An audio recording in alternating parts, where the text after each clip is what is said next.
How to Prevent and Treat Supply Chain Disruptions with Stephen Carnival, Professor of Supply Chain Management at Rochester Institute of Technology, New York. Good to see you again, Professor Stephen. Absolutely, my friend. Thank you so much for having me. Thank you.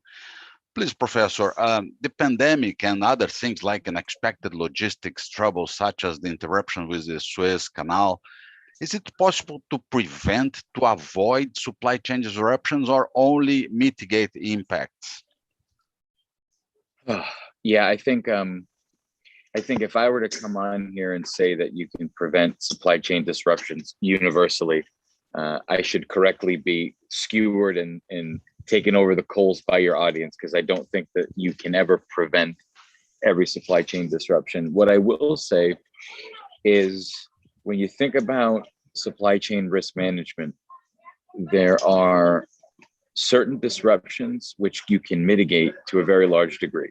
So there are certain disruptions like potential outages of certain products, right? We can have safety stock to mitigate against that. Or let's say if we're looking at a logistics route which is particularly troublesome because choppy waters or delays or ports or whatever the case is, we can think about having alternative routes. And then we can sit back and we can say, all right, assuming something is going to happen at some point in our logistics network, we can figure out the ways in which we can recover as quickly as possible. So can you prevent all supply chain disruptions? I think, no, that's a crazy thing to say. What you can do is develop a system to think about supply chain disruptions. And the way to do that is a three-pronged approach that my colleagues and I have advocated. We've suggested that firms should invest in detection capabilities, which is to say constantly scanning and looking for potential trouble spots, trouble areas, and risky situations, which will inevitably come back and cause a disruption. And that's a really broad thing. So you have to spend money wisely, but it's a matter of thinking about how and where and what could happen. The second thing is, because we know that probably we can't prevent supply chain disruptions universally, we have to figure out ways in which to mitigate these disruptions. So what does that mean?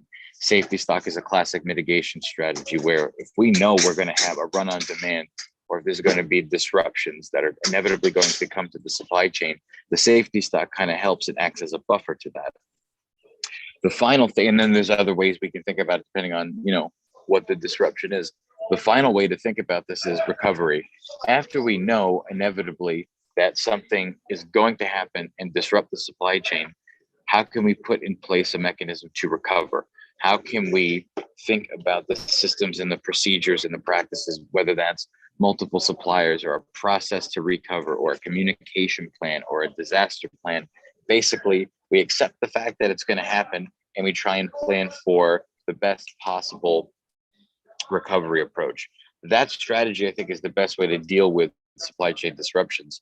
And, the thing about it is nowadays, there's these crazy new technologies that are being implemented into supply chains with the amount of data that we have. Artificial intelligence to track and predict where hotspots might arise, or things that we wouldn't previously think about as supply chain disruptions, like political uncertainty, which might end up causing, a customs interruption. That's like a second tier or third tier kind of thing, that it's not, a hurricane hitting a plant, or it's not a labor strike, but it could lead to a disruption, So that strategy, that approach of detection, mitigation, and recovery is more of a systematic way to think about how to deal with and how to treat. I think that's the correct way that you phrased it, how to treat supply chain disruptions, because, it's kind of like that childhood game of the whack-a-mole, where you've got all these little boards and the moles pop up and you just try to keep whacking them. I mean, they're going to keep popping up. So how do we make sure that as many get hit as possible, right? That's kind of the idea. So yeah, very good. So it's like health. You try to prevent every problem, but sometimes you need to mitigate the problem that you have. So exactly. But considering, Professor Stephen, considering the different points, different components the supply chain has, logistics may be the most vulnerable part of the supply chain. I think it's the most vulnerable parts are at either end of the supply chain. So on the one hand, the procurement and the sourcing end is kind of vulnerable because they're the biggest disruptions that we have are product shortages, or if let's say it's a product who's heavily dependent on, or maybe is a commodity, then price volatility really has an impact, because then the cost gets passed through down the line of the supply chain. And then on the outbound side of things, yeah, the logistics is pretty vulnerable too. I mean, I think it depends on the type of disruption that we're thinking about as to whether or not procurement is more susceptible to a disruption than logistics. We have two recent examples to look at this. The most recent is the Suez Canal incident, right? That was a logistics nightmare. And that was kind of something that you could have never predicted. I mean, there were series of things that just happened at the perfect time to say, this ship is getting stuck and it's going to take a little while for us to fix it. Which causes, of course, that ripple effect, right? The propagated effect downstream. But then if you go back about a year ago till right around the last time that we talked, which was about a year ago, maybe we talked in between that, but I know we talked at the beginning of the pandemic. That was a classic supply disruption where for whatever reason, there was a run on toilet paper and there was a run on, basic foodstuffs. Well, that was a procurement related issue, right? Safety stocks were thin, just-in-time inventories had taken their hold. And so what happens is when a surge in demand hits, where are we going to service the demand from? So, that's what I think. And I think the middle piece, kind of that production and middle mile logistics space, it's vulnerable, but I think it's vulnerable in different ways. We saw the real vulnerabilities for the end user on the procurement side of things and on the logistics side of things. So that's kind of the way that I think about it. It's either end of the supply chain is where the real vulnerability pops up. Perfect. And for the perspective of the end user, the client, what should they do to prevent or to reduce the impact of shortage and losses? Make own stocks, inventories, or pray? Yeah, prayer could help. No, I think, we've seen this in procurement a great deal where we've seen this pendulum swing, right? It starts out with, I want to keep everything centralized and I want one unit to do all the buying for the organization worldwide. And then they realize, well, maybe certain units know how to buy things better than others and we can decentralize and so on and so forth.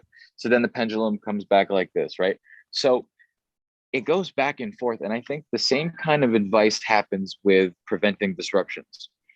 The easiest way to ensure that you will have constant service levels is to stock as much inventory as possible.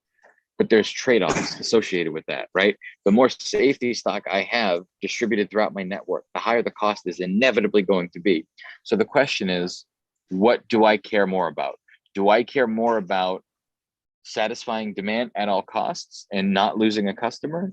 Or do I care about minimizing my costs? So, what can end users do?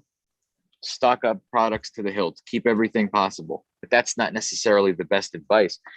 The other thing I think is the type of advice that needs to be given is dependent on the type of disruption that we're thinking about.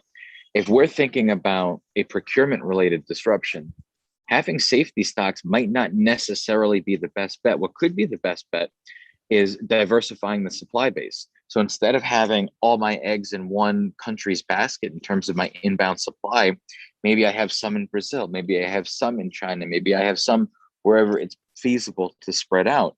That way, if a disruption hits one part of the region, I can pivot and start pulling from another.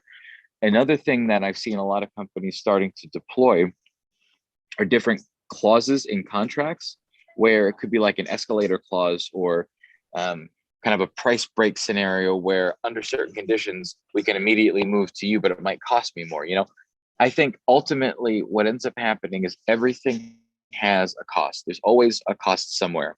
And it's who's going to bear that cost. So if the end user is someone who's moving finished goods out through the network, maybe they need to think about having redundant capacity. If the end user we're talking about is someone who's bringing in materials for production, I think diversifying the supply base both regionally, as well as with the number of different suppliers that you use as backups could be solutions. But, you know, I think it just really depends. You know, it's hard to give a universal answer to that question. Yeah, yeah. And there is a very interesting point you mentioned, the contracts clause to protect both sides, to protect the variations, and they're very, very interesting. But Professor Stephen, with the reshoring that United States is starting to do now, and the probable reduction of globalization, a little bit, we do not know how much this reduction can be. The risks trend to be less risks and less frequent. You think?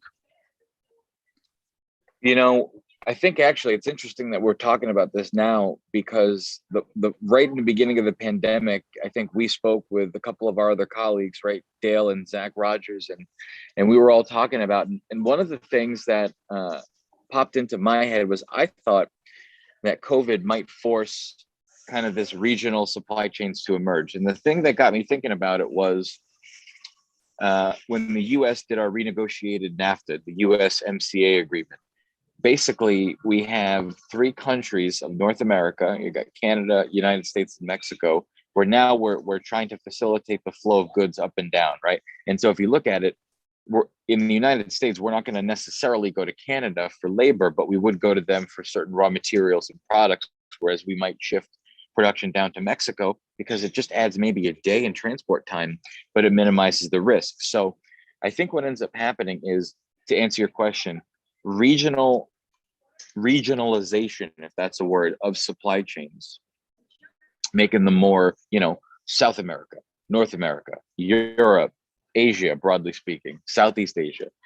It concentrates the risks to a specific area, but it might increase the cost of certain things, but it mitigates the service related risks. So logistics disruptions, you know, a boat is not going to get stopped going in between Mexico and the United States. And if it is, it's much easier to control because it's our little region, right? Or we can move things from Mexico City to Alberta, Canada on a train and then put it on a truck. So we can leverage multimodal logistics solutions in a lot more compelling of a way.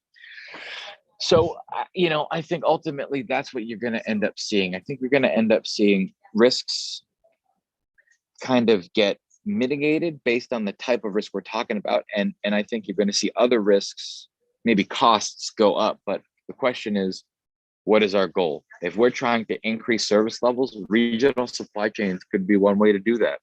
Yeah, that's right. And probably you can increase the natural contingencies because the proximity of the factories and manufacturing plants. Excellent. Professor Stephen, was a pleasure to have you here today with the Café with Cavanhas. Thank you very much. Absolutely, my friend. Thank you for having me. Thank you. Have a good day. Okay. Bye.